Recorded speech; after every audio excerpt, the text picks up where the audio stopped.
Buenos días a todos.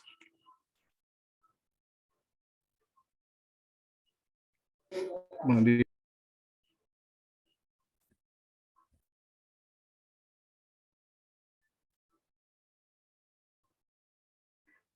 Buenos días. Vamos a retomar el ejercicio que estábamos haciendo ayer sobre la definición de variables.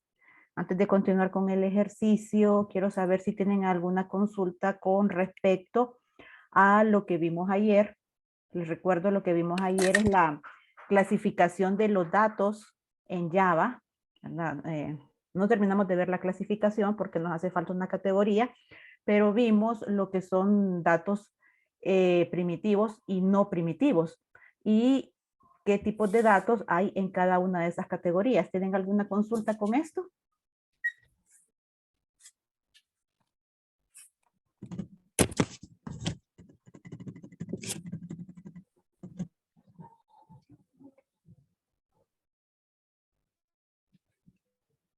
No tengo consulta. Permítanme.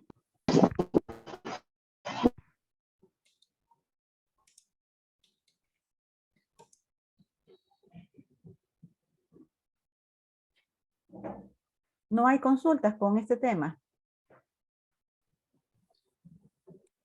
No. Esa como pantalla, ¿le? No, no estoy compartiendo pantalla todavía.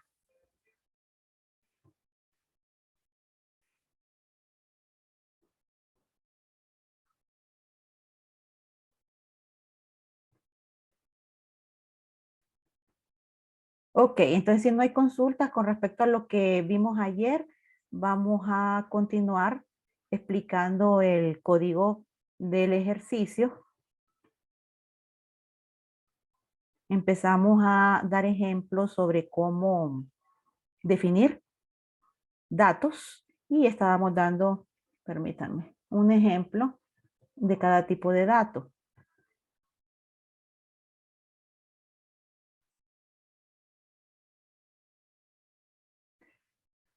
A ver, creo que nos habíamos quedado en el tipo INT. Bien. Entonces, les decía, para definir una variable en Java, primero nosotros colocamos el tipo de dato. En este caso, que estamos definiendo un INT, vamos a colocar primero el tipo de dato, acá INT, y a continuación seguimos con el nombre de la variable que estamos definiendo. Aquí les dice, ¿verdad?, el rango de valores que puede aceptar un dato o una variable de tipo INT. Bien, y después hacemos la asignación. Hacemos la asignación de un valor, 15.678. También le comentaba que es una regla de sintaxis obligatoria que al final de cada instrucción nosotros coloquemos punto y coma. Bien, ¿por qué? Porque el punto y coma también hace referencia al final de una instrucción. Y les decía, no es que la regla dice que al final de una línea, porque una instrucción, si es muy larga, la podemos escribir en varias líneas. Entonces es al final de una instrucción. Creo que a ustedes no les comenté lo que es el uso de llaves. No lo hice, ¿verdad? Si ustedes se fijan, No. sí, aquí en el public class, que es uno de los componentes que cuando nosotros creamos el proyecto de Java, ya lo encontramos, el public class, hay unas llaves que se abren. Igual en el public static void, también hay unas llaves que se abren. En Java, las llaves indican inicio y final de un bloque de código. Cuando las llaves se abren, están indicando que es el inicio de un bloque de código. En este caso, que las llaves están en el public class y es llave abierta, está indicando que inicia el conjunto de instrucciones que le pertenecen al public class. Bien, el public class por los momentos, o sea, en primer y segundo parcial, va a ser el componente principal de nuestro proyecto y en él van a estar contenidos todos nuestros códigos. Entonces, estoy indicando prácticamente que inicia public class. Así que, como es el componente principal, es el primero en abrirse y va a ser el final en cerrarse. ¿Cómo cierro yo un bloque de código? Bueno, cierro llaves. También en el main, aquí en el procedimiento principal, ¿verdad? Hay unas llaves abiertas que indican el inicio de las instrucciones que le pertenecen a main. ¿Ok? No es que todas las instrucciones van a estar contenidas en main, porque ya vamos a ver nosotros la otra semana cuando comencemos a ver el tema de funciones y procedimientos, que vamos a tener nuestro código principal contenido en main y aparte de eso vamos a tener las funciones y procedimientos que nosotros programemos que van a estar fuera de main, pero siempre van a estar contenidas dentro del public class. Cada uno de esas funciones y procedimientos que nosotros definamos también van a tener un inicio abriendo llaves y van a tener un final cerrando llaves. Entonces, ese es el uso que se le da a las llaves en este lenguaje de programación.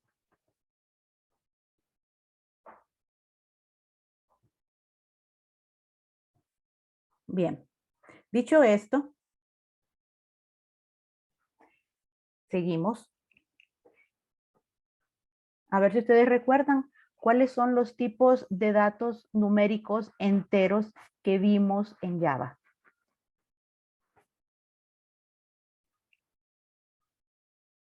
¿Cómo se llaman esos tipos de datos numéricos enteros?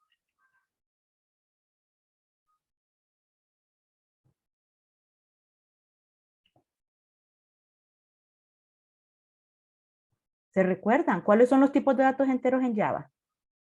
¿Se recuerdan del diagrama que vimos?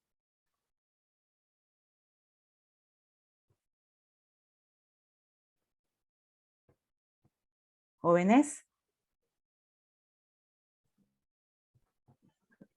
El byte, el short, A ver, el byte, el short. y el Espérenme. El byte, que aquí está, el short, el INT, y el último, permítanme. Hay mucha interrupción ahí.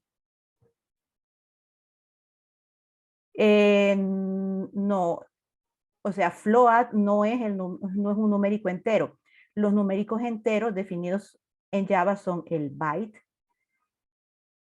el short, el INT y el último es el long.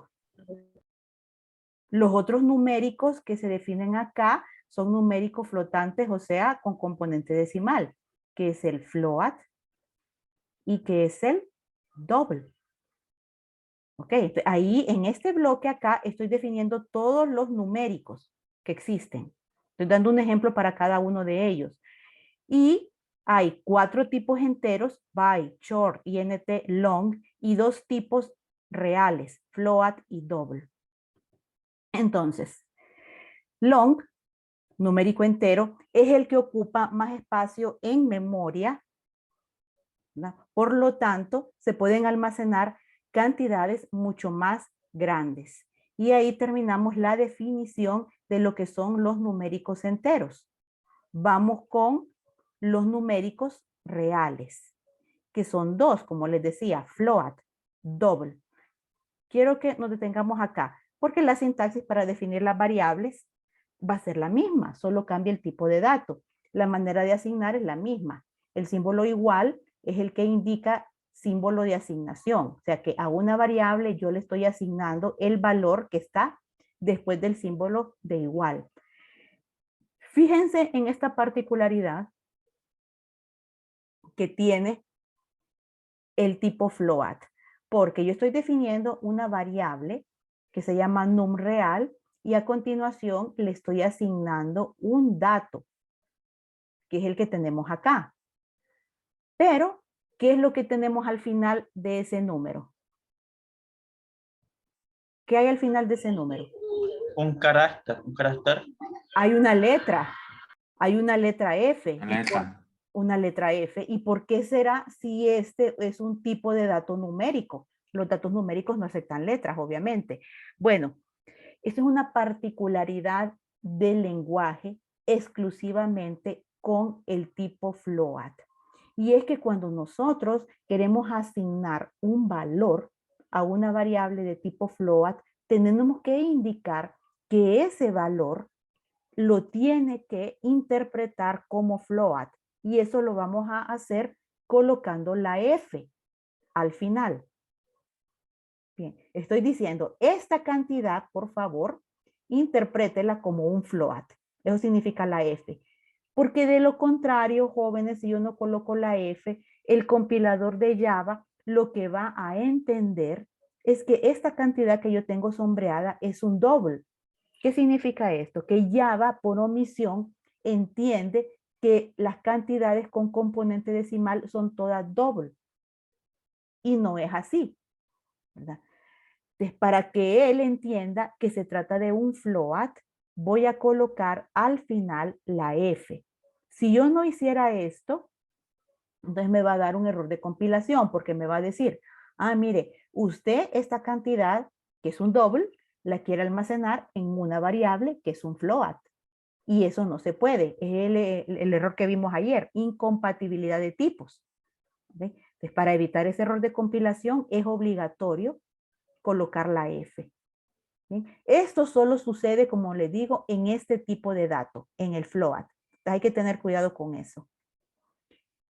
El siguiente tipo de dato, numérico real, es el double. Entonces aquí está definida una variable y a continuación asigno un dato. Aquí yo no tengo que indicar nada con ninguna letra. Simplemente coloco la cantidad. Con eso terminamos la definición de lo que son los tipos de datos numéricos. Ahora, vamos al otro tipo de dato alfanumérico, que es el char. Dijimos que el char es un dato de longitud 1, o sea que solo puedo almacenar o una letra o un carácter especial o un dígito. ¿Bien? Entonces, para definir un dato de este tipo, yo uso el nombre del tipo de dato char y a continuación el nombre de la variable que yo coloqué como nombre de la variable carácter y hago la asignación. Acá, le estoy asignando a la variable carácter la letra A, pero estoy encerrando la letra A entre comillas. ¿Por qué será eso? ¿Alguna idea de por qué tengo que encerrar esa letra entre comillas?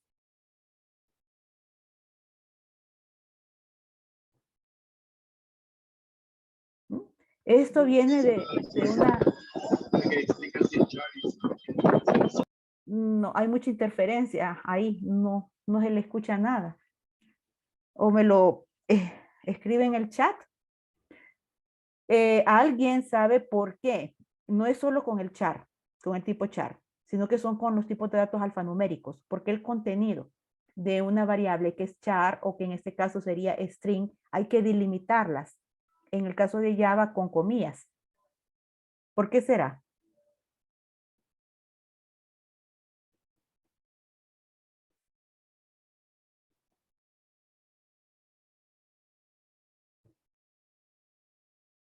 ¿No saben?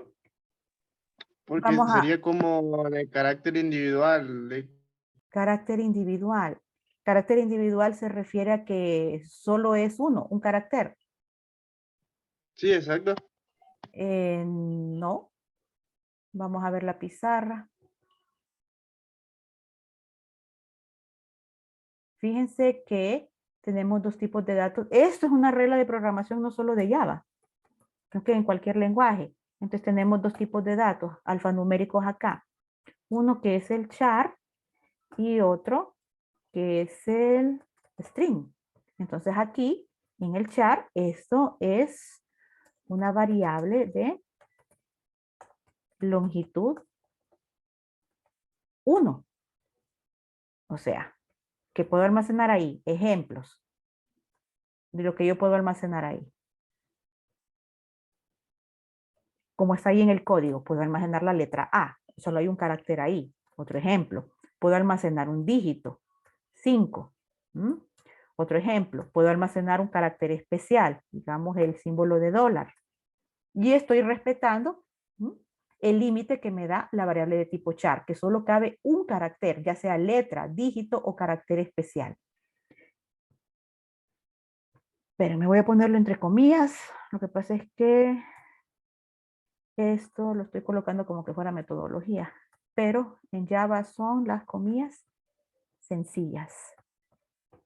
Aquí. ¿Bien? Ejemplos de contenidos de una variable de tipo char. Ahora, un string tiene longitud variable. ¿Por qué? Porque es una secuencia de caracteres. Ejemplo.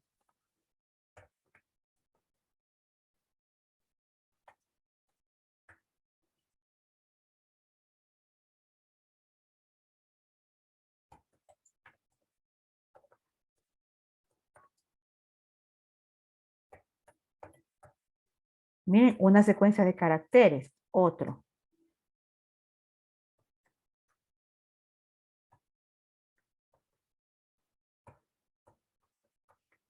Miren, número de identidad. Otro ejemplo de una secuencia de caracteres.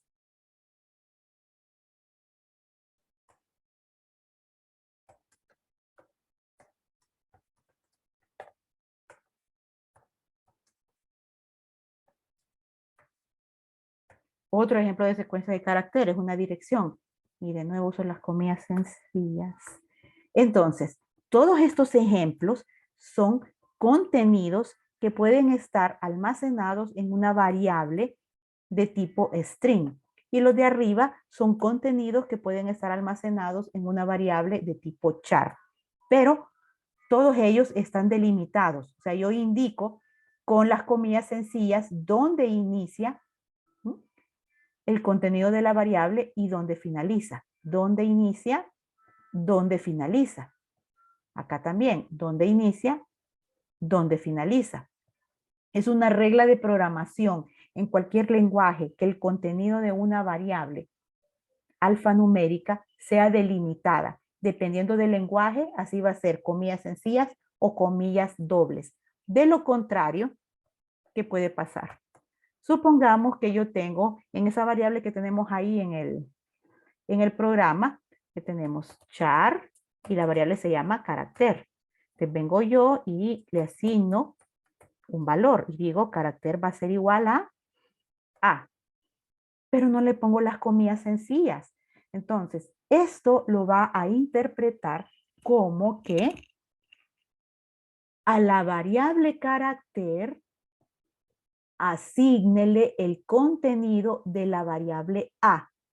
O sea, el compilador está entendiendo que A es otra variable y que lo que está guardado en A se lo tenemos que asignar a la variable carácter.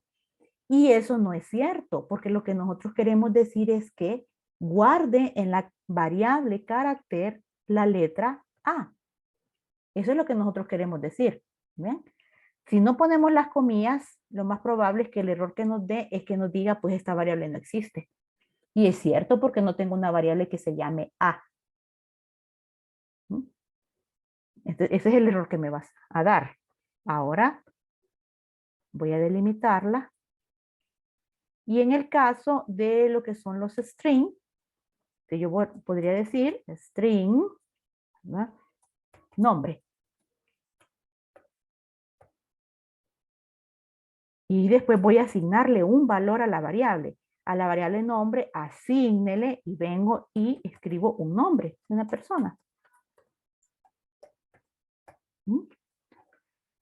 Pero ahí me va a dar un error, ¿verdad? Porque él no va a entender que Juan Alberto Godoy es una secuencia de caracteres. Él va a empezar a agarrar cada palabra, Juan, Alberto, Godoy, y empezar a darle un sentido. Es una instrucción, es una variable, es un objeto definido, no es ninguno de ellos. Y le va a decir, no encuentro estos símbolos. No encuentro estos símbolos significa, Juan, esta palabra usted no la tiene definida como variable, no la encuentro, no es un objeto definido, no sé lo que es. ¿Mm? Entonces no entiende que usted quiere guardar esa secuencia de caracteres dentro de la variable nombre.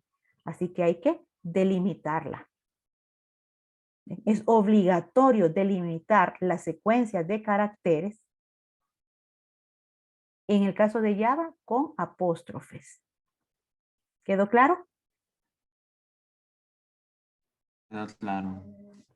Sí, Sí, Pero ojo, Queda claro. porque me he fijado, algunos se confunden y lo que delimitan entre apóstrofes es el nombre de la variable. No, es el contenido, no el nombre de la variable. Y por eso aquí el A está encerrado entre apóstrofes.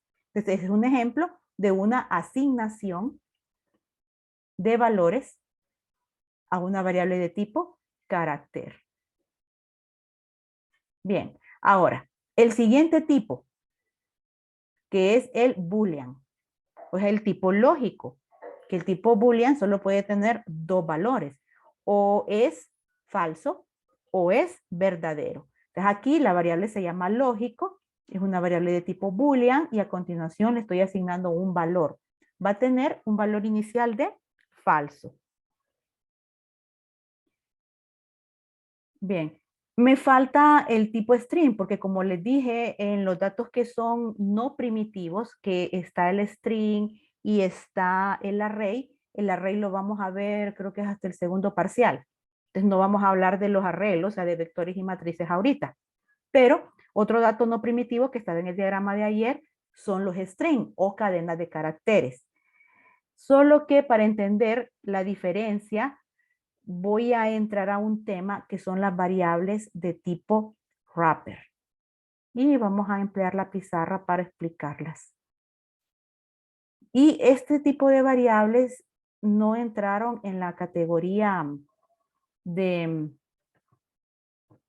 las variables que vimos en el diagrama de ayer. O sea que en realidad tenemos variables primitivas, que son byte, short, de las que hemos visto, int, long, tenemos float, tenemos double y tenemos char. La otra que vamos a utilizar son las variables no primitivas y la que vamos a ver es el string. Después, en el transcurso de que vaya pasando la clase, vamos a ver otros tipos de variables no primitivas, pero hay otra categoría, que son las variables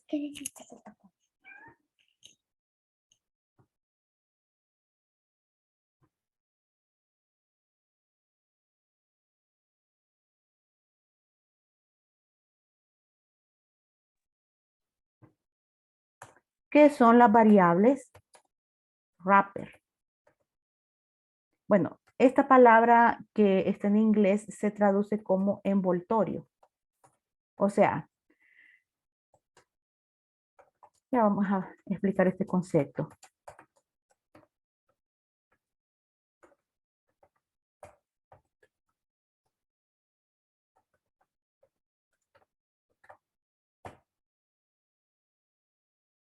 Ahí están las tres categorías. Así que un wrapper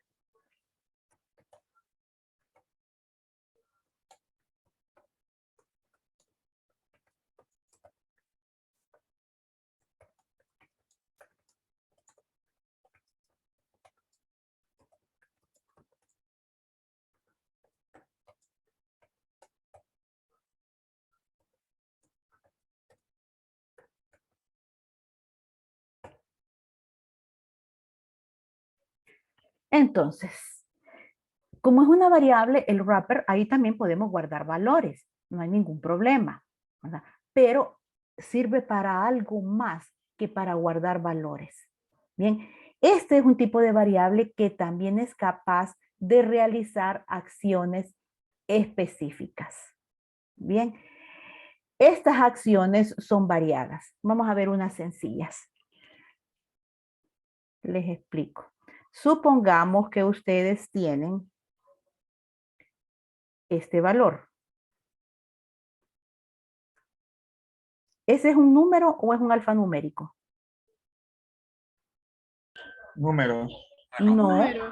no es un número. Miren que está delimitado. Un número es esto. Esto es un número. Pero este, Numérico. ese es un número, pero si yo lo delimito, ya deja de ser número. Es una cadena de caracteres. ¿Ok? Entonces, Entendimos. imaginen ustedes, pero que ustedes necesitan ese dato, ese 2, 3, 4, 5, necesitan hacer una operación aritmética con él, pero no lo pueden hacer de manera directa. ¿Ok? Supongamos que ustedes tienen una variable int, digamos número 1, ¿bien? Y número 1 tiene un valor de 100. ¿Ok? Y esta de acá, la vamos a definir como un string. Digamos, número 2. Y como es un string, número 2 es igual a eso. Ahí estamos correctos. Pero yo necesito sumar este 2, 3, 4, 5 más 100.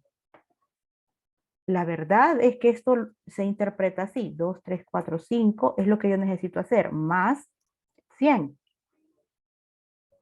No es un número, sí es un número. No se puede realizar la suma. Pero sí tengo que hacerla. Necesito hacer esa suma. Entonces, hay una manera. Y la manera de hacerlo es realizando una conversión de tipo. Significa que yo voy a agarrar este dato, voy a utilizar una función, o sea, una instrucción especial que me va a permitir convertir 2, 3, 4, 5 alfanumérico a 2345 numérico. Entonces, ¿cómo se hace eso? Yo podría decir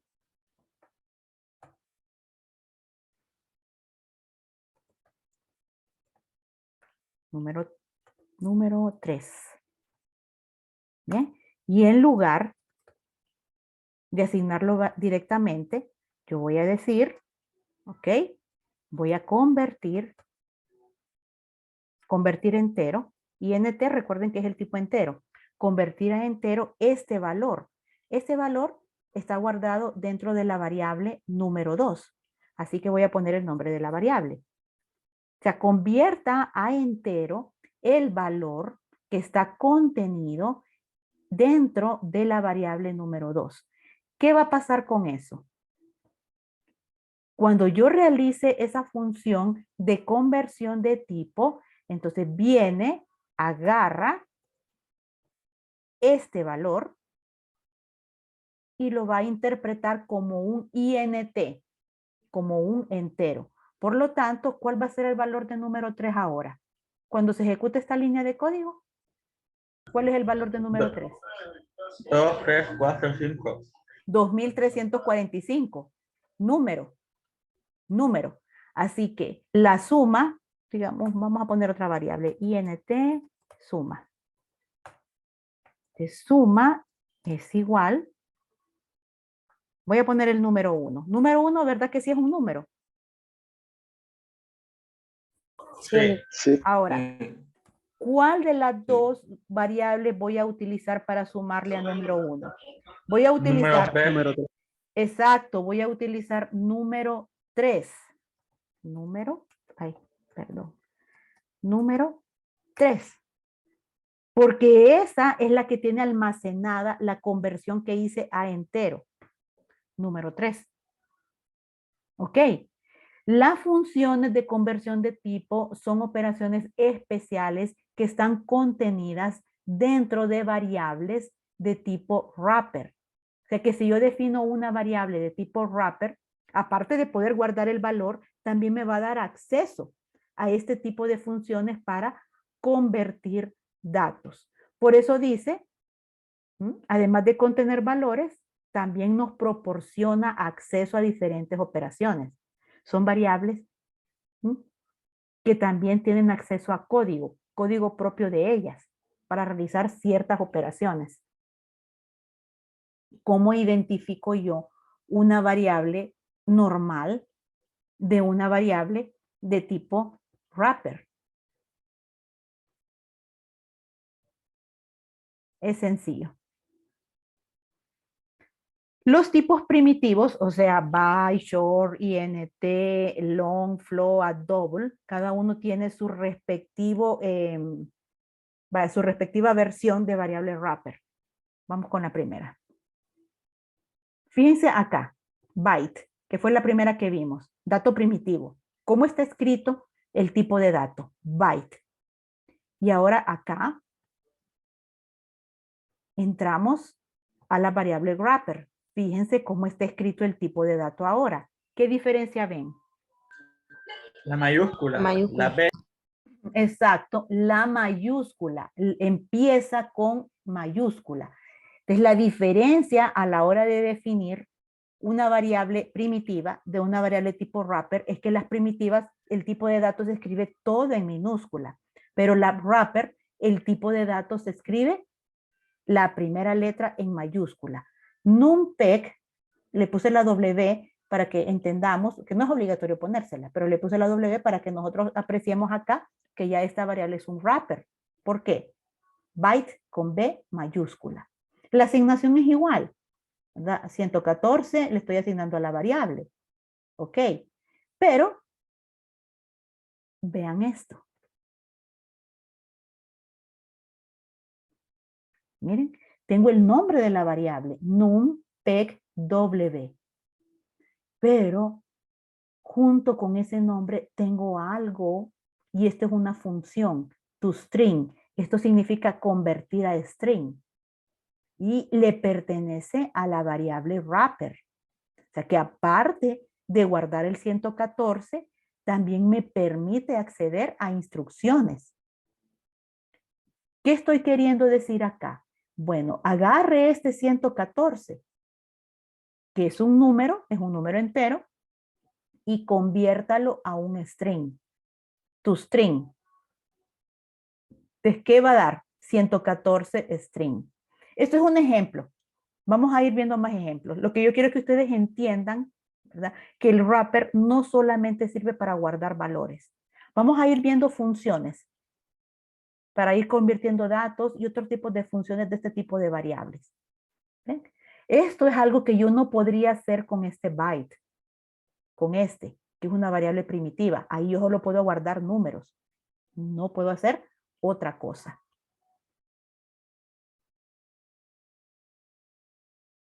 Vean este de acá, que es un float. Pero miren cómo está escrito. Float con F mayúscula. Así que ahora es un wrapper, la variable real W. Y estoy asignándole un valor. Aquí hay otra forma en la cual yo puedo indicar que el valor que estoy asignando es un float, que les había comentado. Acá, miren, que hay que indicar que se trata de un float porque si no el compilador entiende que es un double. Y en este caso lo hicimos con la F al final del dato. Otra forma de hacer lo mismo es antes del valor poner la palabra float.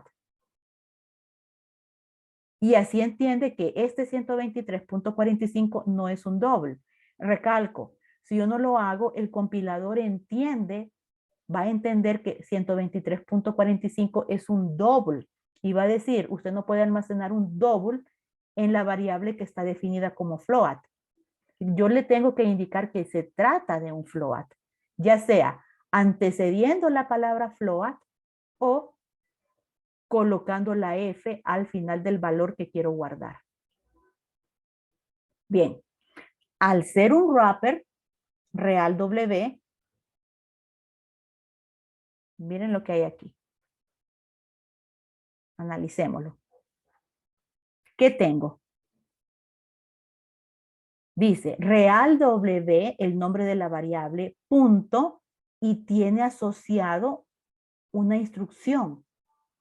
Byte value. Es la forma en cómo yo convierto un valor que es de otro tipo al tipo byte. ¿Qué estoy haciendo acá? Miren que tengo una variable que se llama convert1, que es de tipo byte. Y yo quiero guardar 123.45 en convert1. Pero hay una incompatibilidad de datos. Esta convert1 es un byte y este valor es un float. No lo puedo hacer directamente. Tiene que haber una conversión de datos. Yo tengo que convertir 123.45 a byte. ¿Cómo lo voy a hacer? Utilizando la instrucción byte value. Convierte el valor a byte. Pero para poder utilizarlo, real W tiene que ser un wrapper. Si fuera un float normal, no me va a permitir el acceso a la operación byte value. Por favor, revisen este ejemplo de acá. A ver si comprendieron lo que les acabo de explicar. Sí. ¿Sí? Sí, ya entendí. Entonces, ¿cuáles son las variables que permiten acceso a instrucciones? Sí, No, ¿cuáles son las variables que permiten acceso a instrucciones? La wrapper, exacto. ¿Cuál es la diferencia a la hora de definir una variable wrapper de una variable primitiva? la mayúscula. La La primaria es la mayúscula. mayúscula. La wrapper inicia con mayúscula. La primitiva todas son minúsculas. Exacto. Vamos a dejar la clase hasta ahorita y vamos a continuar la próxima semana viendo más ejemplos de estos para que ustedes logren una mejor comprensión del tema. ¿De acuerdo? Sí. Sí. Bueno, entonces continuamos el lunes y feliz feriado, feliz fin de semana. Gracias, igualmente. Gracias, Lick. Lick. Igual. Gracias, Alex. Buen día. Buenos días, adiós.